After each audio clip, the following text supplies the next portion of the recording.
बांग्लादेश को लेकर एक ही कहावत इस समय बिल्कुल फिट बैठती है, बंदर क्या जाने अदरक का स्वाद। लिटरली इस समय बांग्लादेश की इंडियन गवर्नमेंट भारत से संबंध खराब करने में लगी है and at the same time Pakistan के साथ रिलेशंस को मजबूत करने का काम कर रही है। अब तो ब्रिटेन ने भी वार्निंग दे दी है। इसके साथ ही बांग्लादेश की इनम गवर्नमेंट ने मोदी सरकार के ऊपर एंटी मुस्लिम होने का आरोप लगा दिया है। बांग्लादेश को लेकर कुछ मेजर अपडेट्स आ रही हैं जो हम इसी वीडियो में एक साथ कवर करेंगे। सबसे पहली अपडेट है बांग्लादेश और पाकिस्तान को लेकर। अभी तक था कि पाकिस्तान के किसी भी व्यक्ति को अगर बांग्लादेश आना होता था तो उसको वीज़ा अप्रूवल के साथ साथ बांग्लादेश की security agency security services division उससे भी सिक्योरिटी क्लियरेंस लेनी पड़ती थी। बांग्लादेश की इंटेलिजेंस एजेंसी हर एक पाकिस्तानी नेशनल का बैकग्राउंड चेक करती थी, उसके बाद सिक्योरिटी क्लियरेंस दी जाती थी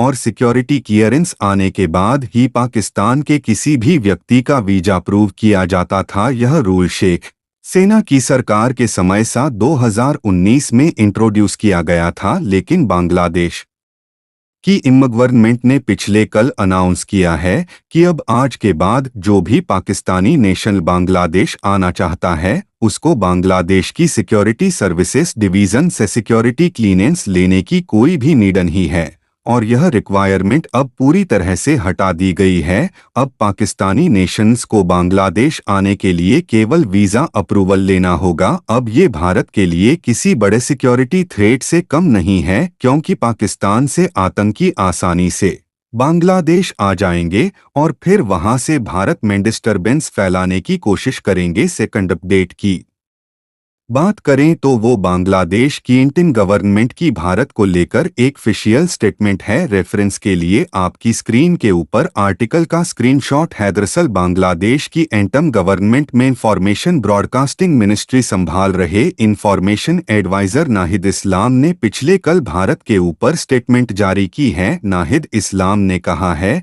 कि भारत में जो गवर्निंग एलीट है यानी भारत सरकार में टॉप के ऊपर जो व्यक्ति बैठे हैं जैसे कि प्रधानमंत्री मोदी और अमित शाह, वह बांग्लादेश की सिचुएशन को भारत का इंटरन पॉलिटिकल इशू बनाने की कोशिश कर रहे हैं। ऐसा करना उल्टा भारत के लिए ही हानिकारक होगा। एंटी बांग्लादेश और एंटी मुस्लिम पॉलिटिक्स करने से भारत के नेशनल इंटरेस्ट को कोई फायदा नहीं मिलेगा और ना ही इससे भारत में एकता बढ़ेगी। भारत में हिंदुत्व फोर्सेस वो बांग्लादेश के खिलाफ नफरत फैलाने का काम कर रहे हैं और जो बांग्लादेश के अंदर पॉलिटिकल अवेकनिंग हुई है, जो बांग्लादेश के स्टूडेंट्स हैं, भारत उसको अपने लिए थ्रेट मान रहा है। इंफॉर्मेशन मिनिस्ट्री ऑफ बांग्लादेश के डनिहाद अलाम ने आगे कहा कि यह नैरेटिव फैलाकर कि बांग्लादेश में माइनॉरिटी यानी कि हिंदू उसकी परसिक्यूशन हो रही है। भारत इस नैरेटिव का समर्थन कर शेख हसीना की आवामी लीग पार्टी को दोबारा से रिहेबिलिटेट करके सरकार में वापस लाने की कोशिश कर रहा है